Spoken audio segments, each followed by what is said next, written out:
in, Benchwarmers. It is almost that time. We're going to get this video recorded. We're going to talk about this because we don't want to spend too much time on it during our episode this week. So this is going to be our analysis, our predictions. You guys kind of heard our predictions last week if you listened to the College Bowl epic that we put out there. If you're listening to all 3 hours of it, you're a trooper. We appreciate it. If you haven't, be sure to check that out. That's available on all audio platforms, and all 3 parts are available on our YouTube channel as well. Today, we are just going to be focusing on the Final Four.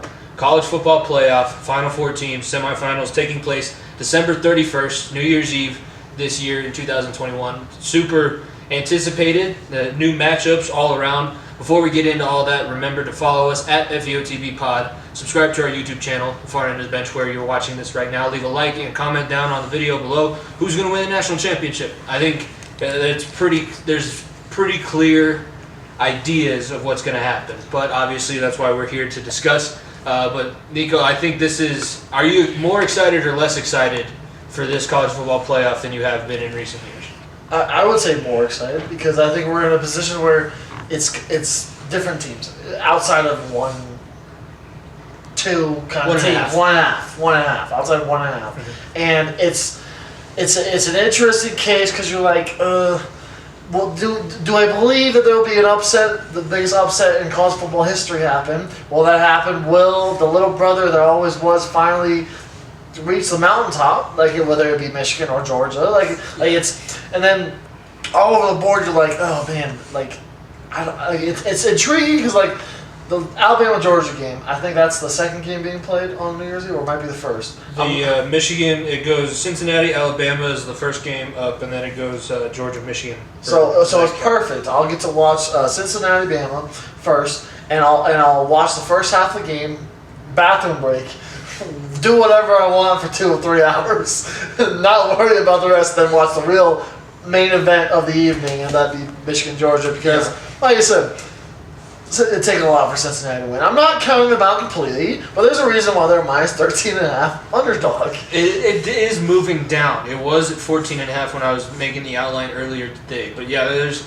a lot that we'll discuss. We'll get into each game specifically, but before we do, a major announcement was had, and we kind of got to mention for our pick'em. COVID's kind of not ravaging bowl season, but it's definitely putting a damper on things. There's a lot of right now. I think Boise is out of the Barstool Bowl, so Barstool's trying to get another opponent for Central Michigan ASAP. That game's supposed to be played on Friday as well. Texas A&M is out of their bowl game. Hawaii just canceled their bowl as well, and East Carolina and Virginia Tech, something like that got canceled. We're recording this on Monday, so it got canceled earlier today.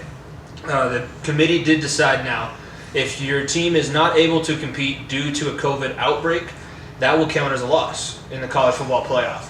So there's a couple questions. 1, is that the right decision? 2, are we really going to think that the NCAA is going to be like, oh, you got a COVID outbreak, you can't play, and this team moves on, or this team is the national champion? Let's put it this way: if 3 out of the 4 teams all get COVID and can't play, and they have to crown a national champion, they're not. It's the biggest Mickey Mouse trophy we've ever seen. I think if one of the teams gets COVID for whatever reason, I think you need to win both those. But this is where the 8-team playoff would have been perfect. Let's keep it a buck. If there were more teams in the playoff, you could have necessarily given bigger teams a bye and reseeded or whatever. And you're stuck with 4 teams. And Bama is one of the teams that currently already has players out that has already said that they're not traveling, that they can't go. So that even makes it more interesting. But if you are Desmond Ridder, if you are what's the coach's name? Luke Fickell. Luke Fickell, you get a strand of Omicron and send that to Tuscaloosa, Alabama, and get as much as you Coach Saban, how are you? Yeah, get them as sick as possible. I'm not obviously COVID is real. It's in jest, yes. Just relax, take it easy, everybody. Don't need to cancel me. I can hear you typing right now. Don't worry. But I'm just saying, Cincinnati will need something like that to happen. But it makes it interesting because you're like, well, then the national championship, the winner of one of these games could very well be the national champion. We could not have a national championship game. The last big college football game we may see may be the Rose Bowl, which is the Utah and Ohio State game, because that'll be the last regular bowl game until the national championship, which would be an absolute shame. So that's where it's at. I don't want it to happen, but as rapidly as things have been spreading, I would not be surprised. I mean, look, they canceled a lot of other stupid things for dumb reasons. I would not be surprised if they want to cancel the game. I really think that the NCAA, with the way the NIL is going, and I think they're going to see a little bit of a hurt on their dollar. They're not going to be $2 billion in the green. They might be like 1.5 because the players are able to make some money now. I think that they're going to do everything in their power to make sure that these games are played. So kind of like how the NFL is doing right now. Like, are you sick? Yes. Are you sure? Are you sure? Yeah. Do you really feel sick? They did change the quarantine period from 10 days to 5 days, so I guess that makes it a little more reasonable. Well, but like still, be sure to listen to the if you haven't listened to the podcast, be sure to listen because I'll talk about that. It is ridiculous how much the people in charge just sit on their hands and hope that the problem, like if they sit here like this, oh, it's gonna go away. We don't have to think of anything, and then you get smacked in the face. Like you had 4 months to sign something. Yeah. You now are possibly not going to have a national championship game played, but hey, I'm obviously not smart enough to be in the NCAA. And I'm just we're just lowly podcasters. That's all we're doing here. But yeah, we'll go ahead, get into a little bit of a break, and we'll come back. We're starting off with the Goodyear Cotton Bowl Classic, which is Alabama versus Cincinnati, and then we'll talk about the Orange Bowl, which is the other semifinal matchup between Georgia and Michigan. But first, we'll hear from MyBookie. Be sure, sign up today, mybookie.ag, and use promo code BENCH, BENCH. You'll double your first deposit and get in on winning with MyBookie.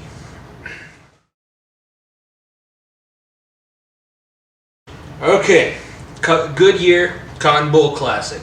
Cincinnati, first ever Group of 5 team in to finish the season ranked in the top 4. Highest ranked Group of 5 team ever in college football, in the college football playoff era of this 14 playoff, going up against the master, the grand wizard, Satan himself, depending on where you're at in Alabama. But the Alabama Crimson Tide, led by Nick Saban, Bryce Young, bunch of phenoms over there, a bunch of studs.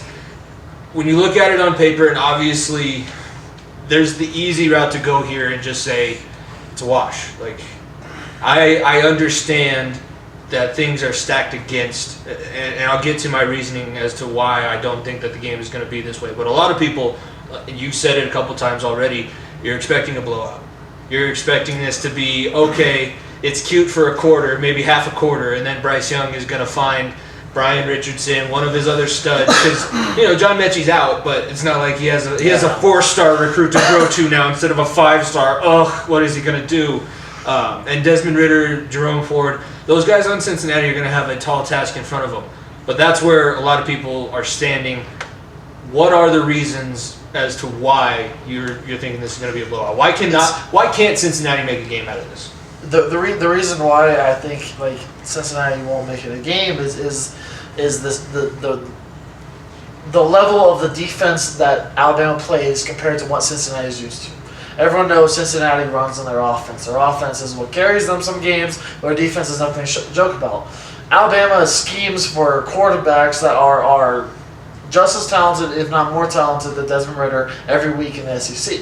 It's just another day. You make this team one-dimensional, which I think Alabama is better at than most teams in college football can do, then it makes it very easy. And then all you have to do is get your offensive line and just tell them, you all weigh 100 pounds more than the other person on the other side of the ball, move in from point A to 5 yards down the field every single play, and they won't even have to use Bryce Young because they'll just run down their throat. It's what you could call the biggest David and Goliath. It's the juggernaut, the powerhouse, the final boss, as they call it in Alabama. That everyone, you basically, if you beat Alabama, you're the national champion. That's the way it's been. I want to say the last 10 years almost. If you've beaten Alabama, then you have been crowned at some point down the road. Maybe it was that game or later down the road. You've been national champion. So that's what makes it so hard. And a team that's so fresh, that's the best team they've played. Cincinnati's played all year is Notre Dame, who wouldn't have hold a jockstrap to Alabama. Just makes me think that I just don't have faith in this. In my opinion, for Cincinnati to make this game, they need to take chances. Take chances. Take chances, whether it be trick plays, whether it be send just all blitzes on third down. Take chances that you wouldn't normally do. Pull out the tricks in the book. Because when you get to the big dance and get to the national championship, that's when anything can happen. Right now, you're just trying to get there. We've all seen the Water Boy. Last game of the year, Brent. We can't hold anything back now. Basically, Cincinnati treated as the last game of the year, whether you win or lose. This is as good as your national championship right now at this moment. Here's what I'm thinking. Now, I went through Cincinnati's roster. I counted at least 50 juniors and seniors on the team. Cincinnati, much like when we talk about the NCAA March Madness tournament and the Gonzagas, and they don't necessarily have these studs that come in for the pro factory and then they go on to the next level. They have guys that stick around. They have guys built in this program. Desmond Ridder is a guy who's built in this program. Jerome Ford, their running back, is a guy who's built in this program. Luke Fickell, I don't know. I think he should win college coach of the year for what he's been able to do. But he's he's a master at what he's been able to do with this team. Cincinnati gonna have to take chances, like you said, but you also have to think this is your only chance. You got to play a perfect game. You have to not only make some extraordinary plays, you have to do all of the simple, stupid dive. Like, you run a halfback dive, everybody has to block their scheme perfectly. You have to get up to the linebacker. Whether it goes for anything or not, you just have to show and continue to move yourself in the way that you have all season. If you treat Alabama and put them on the pedestal, like we probably all think they should be in this matchup, it's going to be over by the second quarter, like you're saying. But I don't think Luke Fickell and this team has that mindset to where they're going to put Alabama on a pedestal. I think that they're going to come in. They might be, a little tight at first, but they're going to loosen up and they're going to make this a little bit of a game. Even when Alabama beat Oklahoma in the playoff a couple years ago with Kyler Murray, there's a couple times where you're like, wow, Kyler Murray does not belong on the same field as a guy from Alabama. Person on the scene, yeah. But they were still in that game for a while. They were still able to make it somewhat close. And this Alabama team has shown to have some mental lapses. And really, when you're going up against the first group of 5 team, now there's the mindset that you could have, like, I do not want to be a part of the biggest upset in college football history. But then there's the natural mindset. You're like, oh, we get Cincinnati? Thank God. No. Thank God we get an extra bye week. We get an extra bye week. And Cincinnati and Georgia's going to go get road graded by Michigan's run offense, and it's going to be cakewalk to the national championship. And there might be that in Tuscaloosa. That's all I'm saying. The thing I just think with Cincinnati is, like, the most important thing is ball security. You turn the ball over on this Alabama team, you might as well not come out for the second half. You have 0 turnovers, maybe 1 turnover on a fourth, and you go for it on fourth down a few times, and the opponent's side of the field. That's how you're going to win this football game. You're not going to win by going 3 and outs, fumbling the ball on your own 20, doing any of that against this juggernaut. It's not going to happen. Short fields are not an option. Your defense is very stout. I think your defense is going to have the ability to play over their head. You benefit from having fifth-year seniors at all of your defensive back positions. So your coverages should be solid. They really don't blow a lot of zone. They're a team that's able to run zone and man. They don't blow a lot of coverages, don't blow a lot of assignments. And just the age of the team and the fact that these guys have all been around each other and this is what they've been working for since they got recruited here, I think that's going to be a mental edge. Maybe not an edge that they have over Alabama, but I think that mentality is going to serve them well. What I'm thinking is at some point, I'm hoping that it's maybe in the middle of the third quarter, fourth quarter, we're going to see, kind of like how the Georgia game went last year against Cincinnati in the Peach Bowl. At some point, you just saw that like 5th wave of 5-star recruits that Georgia could throw at Cincinnati just demoralize you. You're like, I am dead tired, and this guy is fresh, and he's just as big as the starter. He's 335 pounds. I can't do anything right now. I don't want the depth. I want the depth to show if that's what's going to happen, but I want it to show late. I want Cincinnati to make it a game. I mean, for my betting purposes, I don't. You're taking Bama? I'm taking the 13.5 spread because I know what that team is. I hate it that I'm doing that, but I just can't. I wouldn't be mad if Cincinnati broke that loss if I lost because of that, because that means that it was a game that was actually decent to watch and that we may have been one of the best Final Four games we've ever seen. And for that, but there's it's not necessarily you're just facing Bryce Young. It's not you're facing all these 5-star recruits. It's Darth Vader. It's the evil empire. It's the guy who runs college football. It's at some point. Look, Luke Fickell, great coach. He doesn't hold Nick Saban's jockstrap on Nick Saban's best day. Like the Fickell is a damn good coach, but Nick Saban is what college football is, and arguably the greatest college football coach of all time, right there with Bear Bryant. I'll give you this, that he's the only coach who can legitimately say, since he got hired there, if you come to Alabama, you will win at least one national championship. When you're going to win an SEC championship, guaranteed. But every single recruiting class he's brought in has at least one national championship that they've won. It's gonna take a lot. I would love them to make it. Everybody counted David out against Goliath. Everybody said Mike Tyson was indestructible against Buster Douglas. Ronda Rousey was never gonna lose a professional MMA fight. Crazier things have happened, but is this the year of the miracle? I don't fucking know. If it's gonna be any year, it would be this year. Yeah, I mean, and we're saying Bama's gonna win. We have a curse going right now. Keep Omicron cases popping up in Tuscaloosa, Alabama, and then things will get very interesting. I don't know. Bryce Young gets a little bit of a cough. That's where NASA is located, so they're pretty smart in Tuscaloosa. I don't know if we're gonna get them with the Omicron prank, but anyways, that's the Cotton Bowl. Obviously, I think we're both predicting Alabama to win, but I'm rooting for the Cincinnati upset. I don't know. You're going to be betting Alabama, so you're not rooting for the Cincinnati upset, but we'll see what happens on Friday. I'm rooting for my cover to happen in the first half, so that way I don't have to sweat about the rest of the game. I'm hoping that you're sweating because I just want to see fun. I just want to see a good football game. We'll get into the Capital One Orange Bowl coming up next here on the Far End of the Bench YouTube channel. T-minus 2 weeks till the end of the NFL season in 2021, and it's been wild so far. Be sure the best place to put your action is with mybookie.ag, our great sponsor here at the Far End of the Bench podcast. And when you use our promo code BENCH, BENCH, you'll automatically double your first deposit so you can start winning and start earning some more extra cash on the way to getting in on the winnings for the playoff season in the NFL. It's bowl season. There's so many great games. There's a national championship coming up. Bama, Cincinnati. The line's at -13.5. That could waver. Are you confident in Cincinnati? Maybe. Now, are you confident in Bama being the juggernaut they are? Maybe so. But either way, you're going to want to take, in my opinion, the Alabama money line. Take that money line because that's an automatic cash bonus. May not be big, but you're going to want to take that with mybookie.ag using promo code BENCH. For the best odds boosts, the best way to bet cryptocurrency, all your different kinds of ways to get in on the winnings, bet with mybookie.ag. Sign up today. Use promo code BENCH, BENCH, and you'll automatically double that first deposit. Get in on the winning today. Bet anything, anytime, anywhere with MyBookie.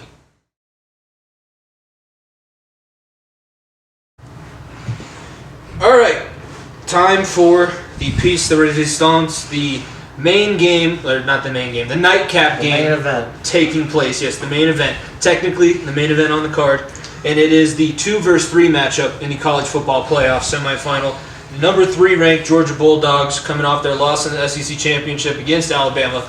And they're taking on the Big Ten champions, the now winners of the game for the first time since 2011, Michigan Wolverines, behind probably just the most beautiful run offense that you've ever seen at the college football level. Run defense. I mean, you kind of got to watch those games in private if you're an offensive lineman or an offensive line coach, because it was beautiful. That was the best. So when they played Ohio State in the game, that was when we were out in Las Vegas with my little guys. We won the national championship in the morning. I got to come back to the hotel room, watch Michigan road grade Ohio State. Beautiful, because I can't stand Ohio State. And it's now we get to see this. It's basically strength on strength. This is what this game comes down to. Michigan's run offense is the strength of their team. Georgia's run defense is the strength of their team. Can Michigan use that zone, that power scheme that they have? Can Hassan Haskins find the holes that he was finding against probably the closest thing that they're going to see to an NFL caliber defensive line all season, besides whoever they play in the next round? This Michigan team to me, like, I'm going to differ here, and I think it's going to be the other side, the other way around is what's going to dictate this game. I think the other side is going to be basically a wash. What they say in poker is a wash. Both sides are equal enough that what's really going to be the X factor is whether JT Daniels starts. I don't even know what the other Georgia quarterback Stetson Bennett starts, and what Aiden Hutchinson is going to do to whatever right tackle, left tackle is out there. Because right now this Michigan defense, it's going to be what type of Michigan defense are we going to get? Are we going to get the one against Michigan State that Kenneth Walker has some day against, or are we going to get the one that's played the last couple, not weeks, but the last couple games for Michigan, and then Georgia? This is your year. This is your chance. This is your chance to get rid of Alabama and say we are the sole SEC survivor in the Final Four, and you completely lost them. What is your mindset going into that? Do you think your offense can carry this team? And I'm going to say no. It's surprising to me. I'm seeing them as 7.5-point favorites, Georgia over Michigan. I would not see it that way. I get that Georgia had a much more dominant quote-unquote season, but really Michigan has a lot better wins on their resume than anything that Georgia has. Georgia's best win on the season, now that they lost to Alabama, is Kentucky. Kentucky is a solid program for the last few years. Kentucky is not a juggernaut. They're still a basketball school. They're a basketball school.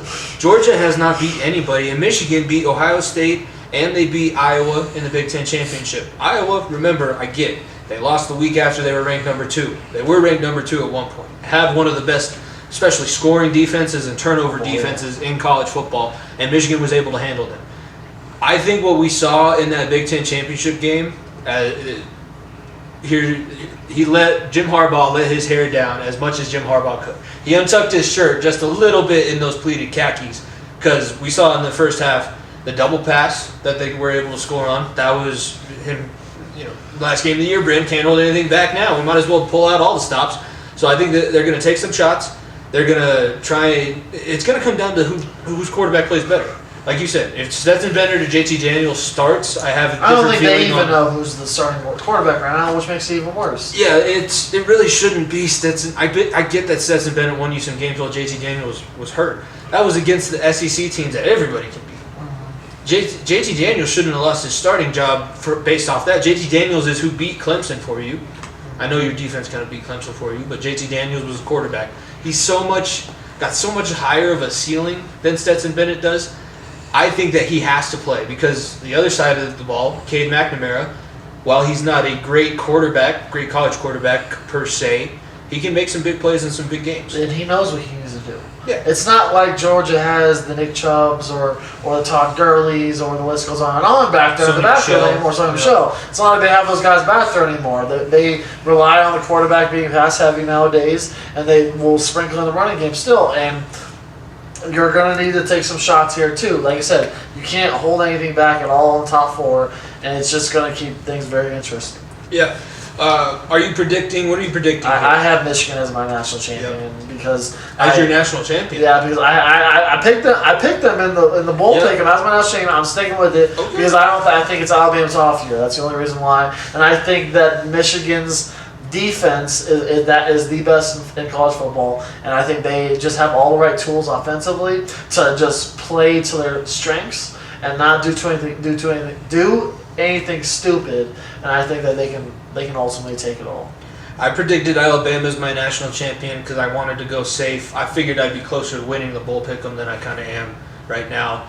When I did make that pick, I'm hoping. Here's what I'm wondering now. If Michigan wins, Michigan fans are going to be so insufferable for the next 365 days. But if Cincinnati wins, Ohio State fans are going to come out of the woodwork and claim that as the Ohio State national championship because Luke Fickell played there. I don't want anybody. And if Alabama wins, then Alabama fucking wins. It's the same thing every single year. You might as well pick Georgia, I guess, or root for Georgia because Georgia is trying to end streaks right now. That Georgia fan base would just be so grateful. They would not say anything because they're just so embarrassed by the SEC championship already. They're like, we're sorry. We know we suck. We know we messed up. We're sorry.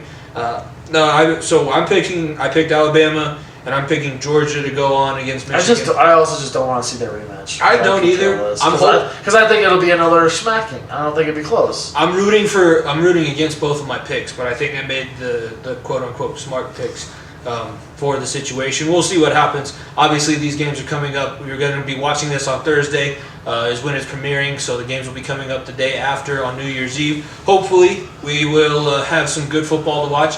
Other than that, be sure to follow us at FEOTV Pod, subscribe to this YouTube channel, and be sure to check out the new episodes of our podcast that drop on our audio platforms, all audio platforms, every single Wednesday at 11 a.m. with our YouTube videos coming out throughout the rest of the week. But for that, myself, Jimmy Pilato, my co-host Nico Bryant, we will see you guys over on the Far End of the Bench podcast. Peace!